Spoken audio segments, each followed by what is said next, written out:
Chapter 46। अब आगे सभी मिलकर वेदांशी का बर्थडे सेलिब्रेट करते हैं। आज सभी खुश थे क्योंकि उनकी निम्मी वापस आ चुकी थी विवान के बेटे के साथ, वो भी पूरे 7 साल बाद।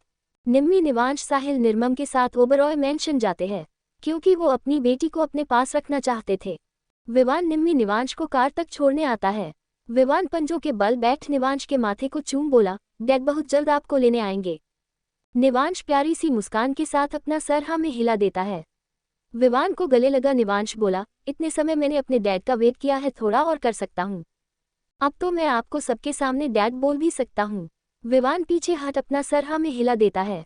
विवान साहिल और निर्मम से बोला, सॉरी मॉम डैड, मेरे कारण आप दोनों इतने साल अपनी बेटी से दूर रहे, लेकिन इस बार मैं मेरी निम्मी को एक पल के लिए भी दूर नहीं जाने दूंगा। साहिल कड़क पर दर्द और नफरत भरे लहजे में बोले, मैं अपनी बेटी को तुम्हारे पास इस बार आने ही नहीं दूंगा। जब उसे तुम्हारे साथ 7 साल पहले पूरे रीति रिवाज के साथ भेजा था, तब तो तुम उसका ख्याल रख नहीं पाए। अब क्या खाक उम्मीद करूं मैं तुमसे, मेरी सारी उम्मीद टूट चुकी है। साहिल निम्मी और निवांश से कार में बैठने को कहते हैं। निवांश निम्मी की ओर देखता है। उसका अपने पापा को छोड़कर जाने का मन नहीं था, फिर भी वो कार में बैठ जाता है। साहिल और निर्मम भी बैठ जाते हैं। विवान निम्मी का हाथ पकड़ बोला, मैं मॉम डैड को जरूर मानकर तुम्हें और निवांश को लेकर इस घर में आऊंगा। वीनू निवान कुछ दूरी पर खड़े सब देख रहे थे। वेदू वीनू के कंधे पर सर रख सो रही थी। निवान वीनू को इशारा करता है, सब ठीक हो जाएगा। वीनू निवान से बोली, विवान को सपोर्ट की जरूरत है। पहली बार इन 7 सालों में मैंने उसकी आंखों में दर्द देखा है। आज एक बिजनेसमैन नहीं बल्कि आपके छोटे भाई को आपकी जरूरत है। इतना बोल वीनू मेंशन के अंदर चली जाती है। निवान विवान के पास जा उसके कंधे पर हाथ रख बोला, सब ठीक हो जाएगा। निम्मी आ गई, बहुत जल्द इस घर में भी होगी। इतना कह विवान को गले लगा लेता है। ओबरॉय मेंशन। साहिल का कमरा। निम्मी साहिल की गोद में सर रख लेती थी। निवांश निर्मम की गोद में सो रहा था। साहिल निम्मी से बोले, मैं नहीं चाहता तुम उस विवान के पास वापस जाओ।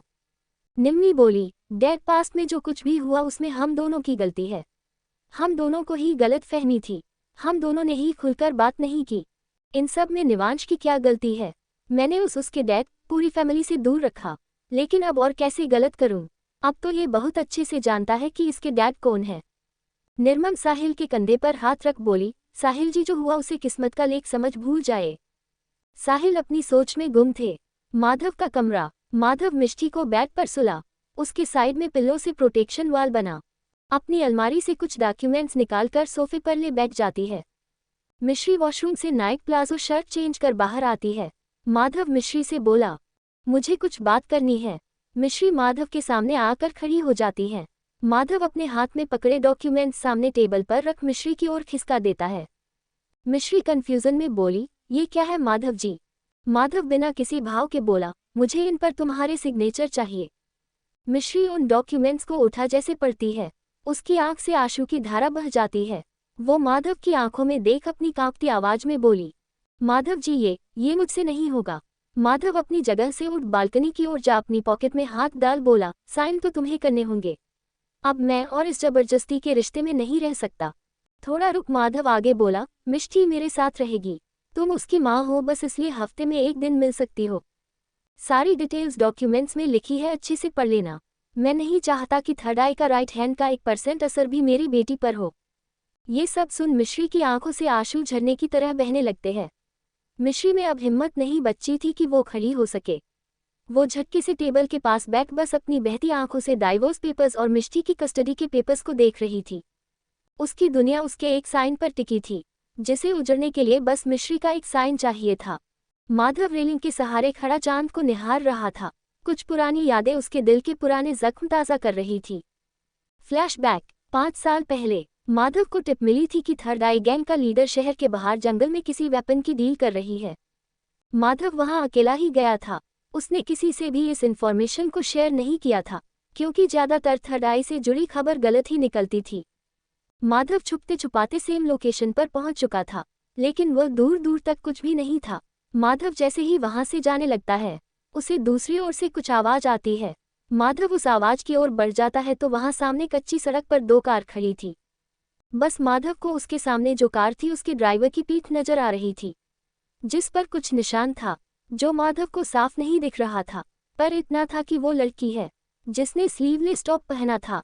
जैसे ही वो कार हटती है, उस दूसरी कार में बैठी मिश्री माधव के सामने थी। माधव के तो पैरों तले जमीन ही खिसक गई थी अपनी मिश्री को वहां देख। मिश्री की आवाज उसके कान में गूंज रही थी, यस बॉस, आज से शटर बंद। आज थर्ड आई अपना मकसद पूरा कर इस गैंग को खत्म कर चुकी थी।